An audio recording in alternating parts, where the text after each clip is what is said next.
জীবন, মৃত্যু আর পরকালের যে আধ্যাত্মিক যাত্রা, সেখানে একজন নারীর জন্য পথটা ঠিক কেমন? আজ আমরা হে বোন, যদি জান্নাতে যেতে চাও নামের বাংলা ইসলামিক গাইডটার মূল শিক্ষাগুলো একটু সহজভাবে বোঝার চেষ্টা করব, যেটা ঠিক এই প্রশ্নগুলো নিয়েই কথা বলে। বইটার একদম মূলে কিন্তু আছে এই ধারণাটা, মানে এই যে আমাদের ক্ষণস্থায়ী দুনিয়ার জীবন আর পরকালের যে অনন্ত জীবন, এই দুয়ের মধ্যে একটা পরিষ্কার পার্থক্য টানা হয়েছে। আর বইয়ের বাকি সব উপদেশ কিন্তু এই মূল ভিত্তির উপরেই দাঁড়িয়ে আছে। আমাদের আজকের আলোচনাটা অনেকটা একটা সফরের মতো। আমরা প্রথমে বইটার সাথে পরিচিত হব, তারপর দেখব দুনিয়ার জীবনের জন্য কি কি নির্দেশনা দেওয়া হয়েছে। এরপর আমরা মৃত্যু আর বিচার দিবসের বাস্তবতার দিকে যাব, জান্নাত জাহান্নামের একটা চিত্র দেখব, আর সবশেষে মুক্তির পথটা কি তা জানার চেষ্টা করব। তো চলুন শুরু করা যাক। প্রথমেই দেখে নেওয়া যাক আমাদের আলোচনার উৎস, মানে এই বইটা ঠিক কী নিয়ে, আর এর উদ্দেশ্যটাই বা কী। আমরা যে বইটা নিয়ে কথা বলছি সেটা হলো এইটা। দেখুন, নামটা থেকেই কিন্তু পরিষ্কার বোঝা যাচ্ছে যে এটা বিশেষভাবে নারী পাঠকদের কথা মাথায় রেখে লেখা। বলা যেতে পারে তাদের আধ্যাত্মিক পথ চলার জন্য একটা গাইডবুক। আর এই বইটা লিখেছেন শায়েক নিদা আবু আহমেদ, যিনি মিশরের একজন বেশ পরিচিত আলেম। তার এই পরিচয়টা কিন্তু বইটার কথাগুলোকে একটা নির্দিষ্ট ধর্মীয় কাঠামো দেয় আর এর বার্তার গুরুত্ব বাড়িয়ে দেয়। বইটার মূল মেসেজটা ধরতে গেলে একটা শব্দ বোঝা খুব জরুরি, আর সেটা হলো দুনিয়া। বইটাতে দুনিয়াকে একটা অস্থায়ী পরীক্ষার জায়গা হিসাবে দেখানো হয়েছে, যেখানে মানুষের কাজকর্মই তার অনন্ত ভবিষ্যৎ ঠিক করে দেবে। তো দুনিয়া যদি একটা পরীক্ষাক্ষেত্র হয়, তাহলে প্রশ্ন আসেই যে এই পরীক্ষায় ভালোভাবে পাশ করার উপায়টা কি। ঠিক এখানেই বইটা আমাদের পার্থিব জীবন কাটানোর জন্য কিছু প্র্যাকটিক্যাল নির্দেশনা দেয়। যে কোনো গাইডের মতোই এই বইটাও কিন্তু জীবনের কিছু বিপদ নিয়ে আমাদের সাবধান করে, কিন্তু সে বিপদগুলো আসলে কি, কোন জিনিসগুলোকে এখানে সবচেয়ে বড় প্রলোভন হিসেবে দেখানো হচ্ছে? দেখুন, বইটা এখানে একেবারে দুটো আলাদা পথের ছবি আঁকছে। একটা হলো পুণ্যের পথ, যেটা শালীনতা, স্রষ্টার প্রতি আনুগত্য আর পরকালের চিন্তা দিয়ে গড়া। আর ঠিক তার উল্টো দিকে আছে পাপের পথ, যেটা নিয়ে বইটা সতর্ক করছে। বলা হচ্ছে এই পথ নির্লজ্জতা বা তাবারুজ, অবাধ্যতা আর অবিশ্বাসীদের নকল করার দিকে নিয়ে যেতে পারে। শুধু তাই না, বইটাতে কিন্তু পোশাক আর আচরণের ব্যাপারেও কিছু নির্দিষ্ট ওয়ার্নিং দেওয়া হয়েছে।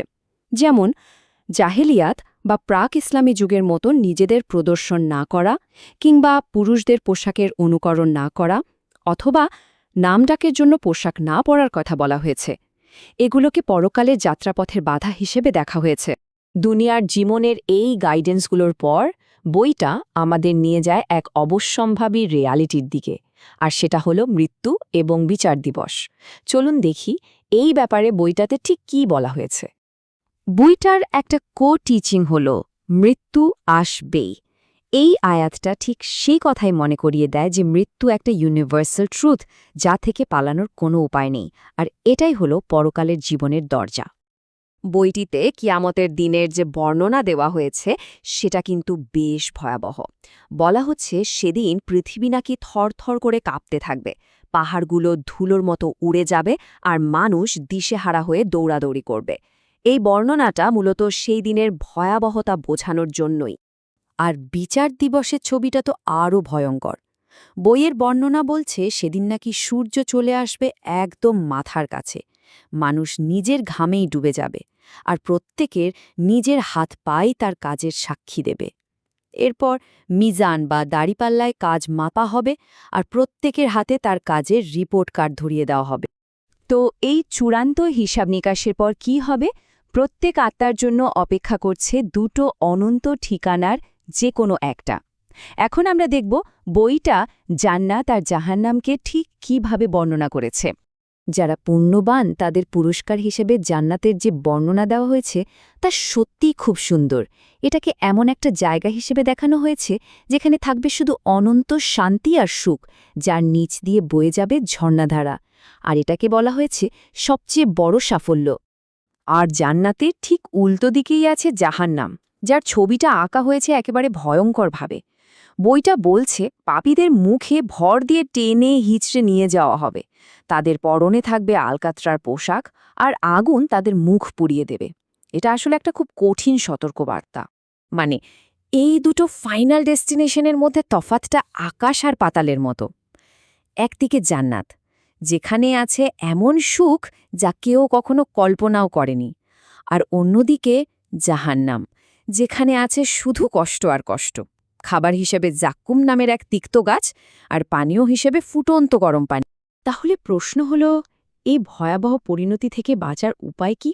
আমাদের শেষ অংশে আমরা ঠিক এটাই দেখব, যে বইটা মুক্তির জন্য কি করতে বলছে। মুক্তির চাবিকাঠি হিসেবে বইটা সবচেয়ে বেশি জোর দিয়েছে তওবা বা অনুতাপের উপর। আর এর জন্য 3টা পরিষ্কার স্টেপের কথা বলা আছে। 1. সাথে সাথে পাপ কাজটা ছেড়ে দেওয়া। 2. যা করা হয়েছে তার জন্য মন থেকে অনুতপ্ত হওয়া। আর 3.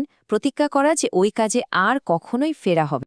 বইটাতে বারবার একটা কথা বলা হয়েছে, তওবা করতে একদম দেরি করা যাবে না, কারণ সময় ফুরিয়ে গেলে, মানে যখন আমলনামা বা কাজের হিসাব বন্ধ হয়ে যাবে, তখন কিন্তু আর অনুতাপ করার কোনো সুযোগই থাকবে না। তাই সময় থাকতে থাকতেই ক্ষমা চেয়ে নেওয়ার কথা বলা হয়েছে। আর সব শেষে বইটা আমাদের সবার জন্য একটা খুব গভীর আর ব্যক্তিগত প্রশ্ন রেখে যায়। এই প্রশ্নটা আমাদের কোনো উত্তর দেয় না, বরং এটা প্রত্যেককে নিজের জীবন আর কাজ নিয়ে একবার ভাবতে বলে।